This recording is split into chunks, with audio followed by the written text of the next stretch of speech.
¿Y les gustaría decir unas palabras antes o después de la misa? ¿A vos te gustaría, Claudia? No sé.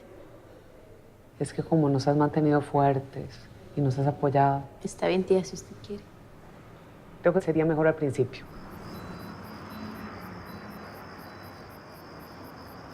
¿Cómo está, Marta? Bien, ¿y usted? Me faltó una. No me haga trampa. Ay, digamos, ¿no te gusta la fiesta? No, jamás. Ay, sí, claro. ¿Cómo se le ocurre? Ya se le olvidó todo, entonces. Sí. ¿Y tu prima qué tal? Bien, bien. ¿Sí? Sí. ¿Pero qué, viven juntas todavía? No, ella se fue. Pero seguro la extrañas en puta, ¿no? Eran como uña y carne ustedes.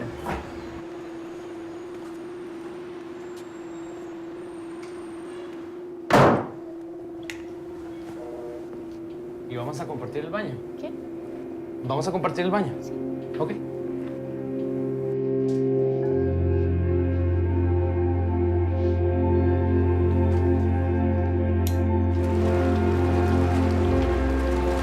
¿A quién no le gusta la playa?